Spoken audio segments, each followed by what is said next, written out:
Gold hub తాకట్టులో ఉన్న బంగారాన్ని విడిపించి కొనబడును. అదే రోజు ఆన్లైన్ ధరకు కొని డబ్బులు ఇవ్వబడును. నమస్తే, వెల్కమ్ టు అవర్ ఛానల్. నేను మీ ప్రియాంకారావు. ఈ రోజు మనతో పాటు ప్రముఖ పొలిటికల్ అనలిస్ట్ అప్పసాని రాజేష్ గారు ఉన్నారు. వారితో మాట్లాడదాం. నమస్కారం సార్.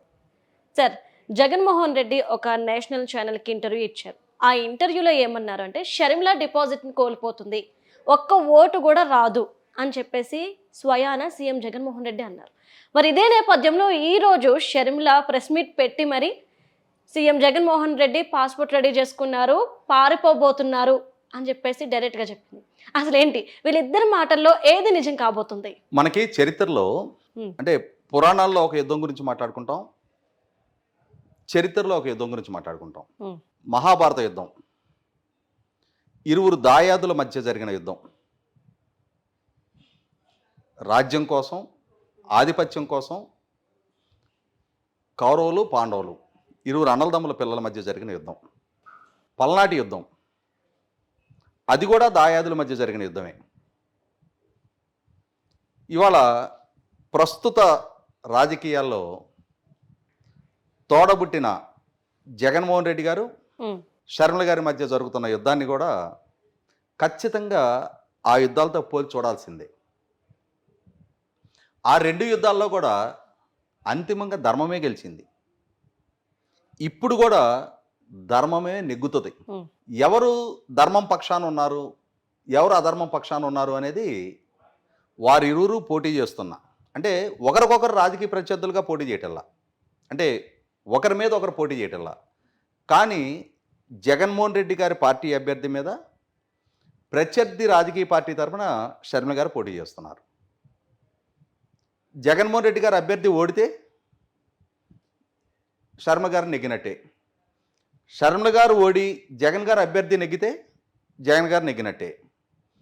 పరిస్థితులు, పరిణామాలు ఒకసారి ప్రస్తుతం మనం అక్కడ ఉన్న గ్రౌండ్ రియాలిటీని కనుక విశ్లేషణ చూసుకుంటే 100% పాళ్ళు జగన్మోహన్ రెడ్డి గారి అభ్యర్థికి వెన్నులో వణుకు మొదలైంది. పరాజయపు నీడలో ఆయన వెంటాడుతూ ఉన్నాయి. జగన్మోహన్ రెడ్డి గారు ఎంత మేకపోతు గాంభీర్యాన్ని ప్రదర్శించినా, తన చెల్లెలకి అక్కడ డిపాజిట్ రాదు, ఒక్క ఓటు కూడా రాదు అని చెప్పే ప్రయత్నం చేసినా గ్రౌండ్ రియాలిటీ దానికి భిన్నంగా ఉంది. ఎందుకంటే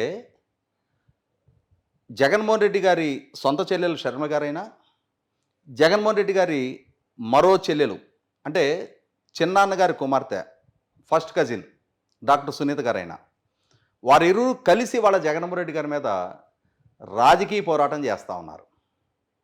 కానీ ఆ రాజకీయ పోరాటానికి వారిని ప్రేరేపించింది ఖచ్చితంగా ఒక ధర్మ పోరాటమే. అక్కడ జరుగున్న వివేకానంద రెడ్డి గారి హత్య కేసు తాలూకు విచారణ, ఆ విచారణలో పలానా వారు అక్యూజ్డ్, వారి ప్రోద్బలంతో వారు సూత్రధారులు కానీ హత్య జరిగింది అని చెప్పని సిబిఐ నిర్ధారించి ఛార్జ్ షీట్లు ఫైల్ చేస్తున్న నేపథ్యంలో ఎవరినైతే ముద్దాయిలుగా సిబిఐ నిర్ధారించిందో వారిని జగన్మోహన్ రెడ్డి గారు అభ్యర్థిగా ఎంపిక చేసుకున్నారు.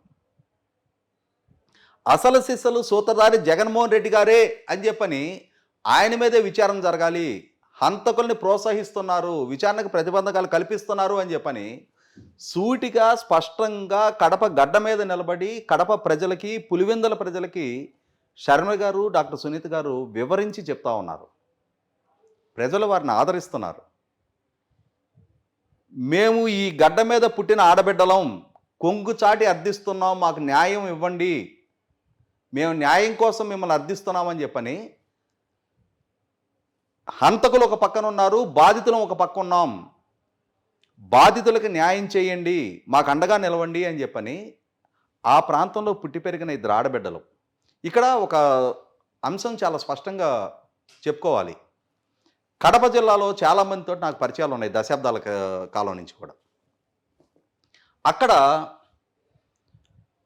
మిగిలిన రాష్ట్రంలో ఆ అమ్మాయి అంటారు, కడప జిల్లాలో ఆ పాప అని సంబోధిస్తారు, ఆ ఎక్క అంటారు. అంటే మహిళకు అంత గౌరవం ఇస్తారు అక్కడ. అటువంటి ఆ ఇంటి ఆడబిడ్డలు వారు రోడ్డెక్కి బాధితులుగా తమ తండ్రి దారుణ హత్యకు గురైతే ఆ హత్య కేసు అక్యూజ్డే ఇవాళ రాజకీయాల్లో అభ్యర్థులుగా పోటీ చేస్తుంటే అతన్ని అంటే హత్య కేసు నేరారోపణ ఎదుర్కొంటున్న వాళ్ళు ప్రజా జీవితంలో ప్రజాప్రతినిధులుగా చట్టసభలకు ఎంపిక కాకూడదు అని చెప్పని వారి మీద ఒక రాజకీయ పోరాటాన్ని ఈ ఆడబిడ్డలు ఎంచుకున్న నేపథ్యంలో దీన్ని చాలా ప్రతిష్టాత్మకంగా ప్రజలు భావిస్తూ ఉన్నారు. ప్రతిష్టాత్మకంగా ప్రజలు తీసుకుంటే ఎమోషనల్గా కనెక్ట్ అవుతున్నారు. జగన్మోహన్ రెడ్డి గారు ఎంత మేకపోతు గాంభీర్యాన్ని ప్రదర్శించినా సరే, ఎంతటి అమాయకత్వాన్ని నటించినా సరే, ఈ అంశంలో ఈ అమాయకత్వాన్ని పరిగణలోకి తీసుకోవడానికి కడప ప్రజలు సిద్ధంగా లేరు.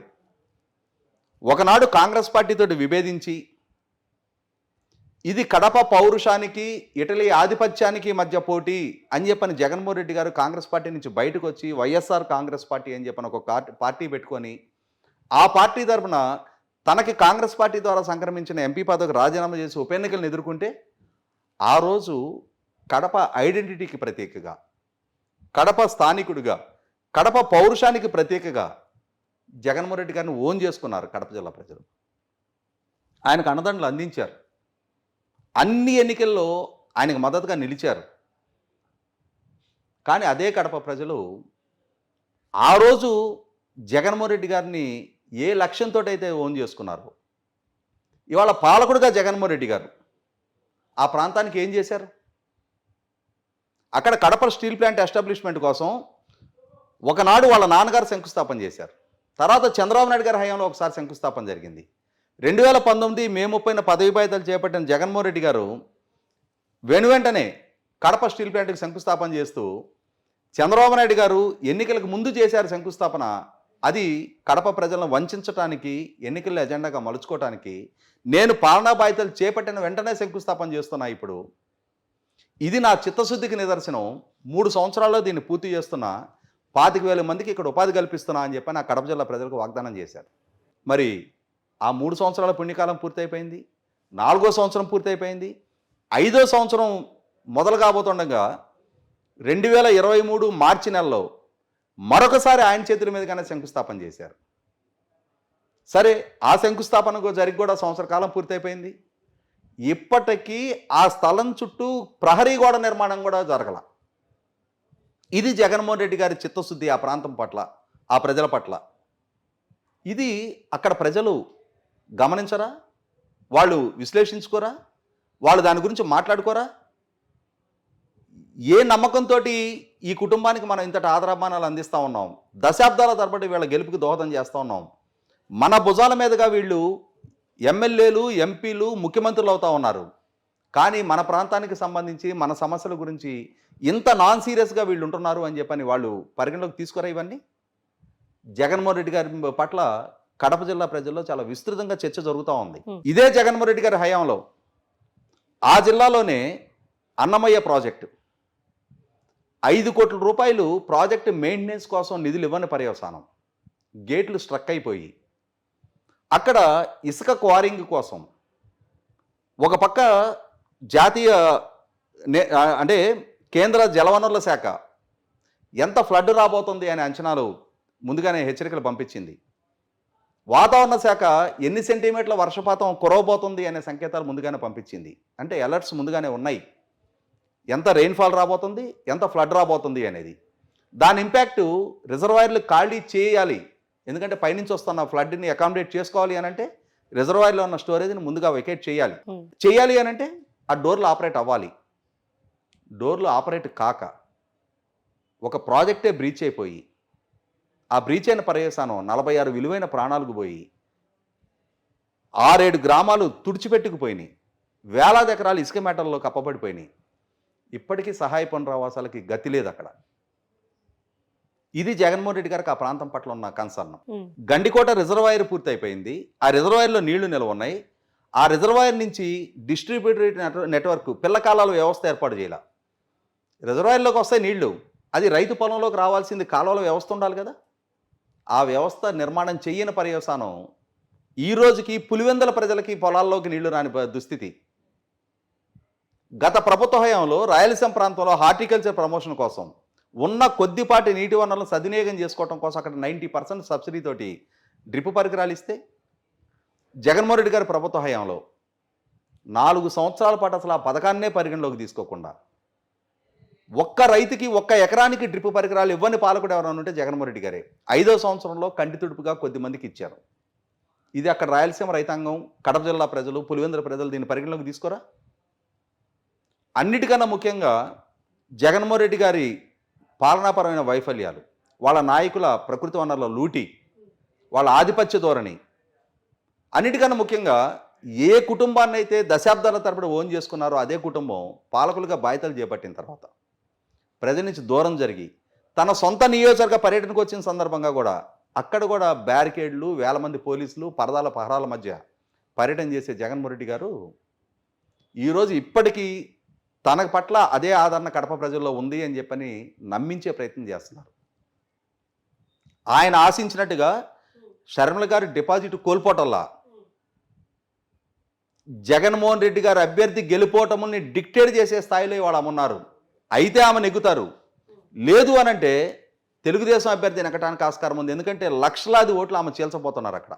రాజశేఖర రెడ్డి గారి కుమార్తెగా, కాంగ్రెస్ పార్టీ నాయకురాలుగా, అన్నిటికన్నా ముఖ్యంగా వివేకానంద రెడ్డి గారి హత్య కేసు అంశాలను ఆమె ప్రస్తావిస్తున్న తీరు, ముఖ్యంగా డాక్టర్ సునీత గారు వివరించి చెప్తున్న తీరు, అంటే చేదోడు వాదోడుగా ఒకరికొకరు ఆ కజిన్స్ ఇద్దరు నిలబడి వాళ్ళ వైఎస్ కుటుంబ ఆడబిడ్డలు ఇవాళ ప్రజల్లోకి వెళ్తూ చేస్తున్న ప్రచారం కడప ప్రజల్ని ఆలోచింపజేస్తుంది. ఇంకొక స్టేట్మెంట్ ఇందాకే జగన్మోహన్ రెడ్డి గారి స్టేట్మెంట్కి కౌంటర్గా శర్మ గారు ఇవ్వడం జరిగింది. ఘోర ఓటమిని ఎదుర్కోబోతున్న జగన్మోహన్ రెడ్డి గారు ఓడిన తర్వాత రాబోయే పరిస్థితులు, పరిణామాలని హ్యాండిల్ చేయలేక, ఎందుకంటే ఆయన మీద ఇప్పటికే 10ల సంఖ్యలో కేసులు నమోదై ఉన్నాయి, సంవత్సరాల తరబడి విచారణ జరుగుతూ ఉంది, ముఖ్యమంత్రిత్వాన్ని అడ్డం పెట్టుకొని విచారణకు సహకరించకుండా వేల వాయిదాలు తీసుకొని ఉన్నారు. ఈ ముఖ్యమంత్రిత్వం పోతే ఖచ్చితంగా రోజువారీ విచారణకు హాజరు కావాల్సి ఉంటుంది. ఇప్పటికే డాక్యుమెంట్ ఎవిడెన్స్ తోటి సిబిఐ ఛార్జ్ షీట్లు దాఖలు చేస్తుంది, ఈడీ ఛార్జ్ షీట్లు దాఖలయ్యి ఉన్నాయి. 100కి 100 విచారణకు సహకరించాలి. వివేకానంద రెడ్డి గారి హత్య కేసు కూడా ఇప్పటికీ ఇంకన్క్లూజివ్గానే ఉంది.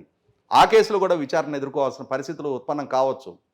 ఈ 5 సంవత్సరాల పాలనా హయాంలో జరిగిన ఉల్లంఘనలు, అరాచకాలు, ఆక్రమణలు, అవినీతి మీద మరిన్ని విచారణలు నమోదు కావడానికి ఆస్కారం ఉంది, కేసులు నమోదు కావడానికి ఆస్కారం ఉంది.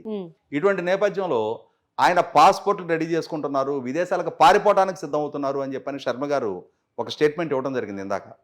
నేను అనుకోవటం అయితే జగన్మోహన్ రెడ్డి గారు ప్రస్తుతం ఉన్న పరిస్థితిలో, ఈవెందో ఆయన ఆంధ్రప్రదేశ్ ముఖ్యమంత్రి అయినా సరే, తన సొంత బిడ్డలను చూడటానికి వెళ్ళాలి అన్నా సరే సిబిఐ కోర్టు అనుమతి తీసుకునే వెళ్లాల్సిన పరిస్థితి అయింది. ఇటువంటి పరిస్థితుల్లో ఆయన ఇంకేదో రాష్ట్రానికి, ఇంకో దేశానికో పారిపోవటానికి అంత ఈజీగా చట్టం సహకరించదు ఆయనకి. అటువంటి వెసులుబాటు ఆయనకి లేదు. ఖచ్చితంగా రేపు రాజకీయంగా ఓటమంటే ఎదుర్కొంటే ఆ పరిస్థితుల్ని, పరిణామాల్ని హ్యాండిల్ చేసి తీరాల్సిందే, ఆ విచారణలు ఎదుర్కొని తీరాల్సిందే, కోర్టులకు రోజువారీ విచారణకు హాజరై తీరాల్సిందే. ఇప్పటికే దశాబ్ద కాలంగా ఉన్న బెయిల్ మీద ఉన్న జగన్మోహన్ రెడ్డి గారికి ఈ ఎన్నికల్లో ఓటమంటే ఎదురైతే ఆ హానిమూన్ పీరియడ్ ముగిసినట్టే. ఖచ్చితంగా అక్యూజ్డ్గా A1గా ఉన్న 11 సిబిఐ కేసులు, ఈడీ కేసుల్లో రోజువారీ విచారణ ఎదుర్కోవాలి.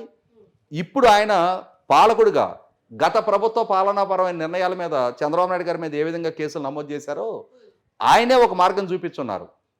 కక్ష సాధింపు ధోరణి కాకుండా ఖచ్చితంగా ఈ ప్రభుత్వ హయాంలో జరిగిన తప్పొప్పుల మీద, జరిగిన ప్రజాధన దుర్వినియోగం మీద విచారణ జరిపి తీరాల్సిన అంశాలు చాలా ఉన్నాయి. అటువంటి సందర్భంలో నా ఉద్దేశం అయితే జగన్మోహన్ రెడ్డి గారి రోజువారీ డైరీలో నెలలో ఎన్ని వర్కింగ్ డేస్ ఉంటే అన్ని వర్కింగ్ డేస్ కోర్టుల చుట్టూ తిరగడానికే సరిపోద్ది తప్ప ఆయన ఇంకేదో విదేశాలకో విహారయాత్రలకు వెళ్ళే వెసులుబాటు ఆయనకు దక్కదని నేను ఘంటాపథంగా చెప్పగలుగుతా. Thank you so much sir.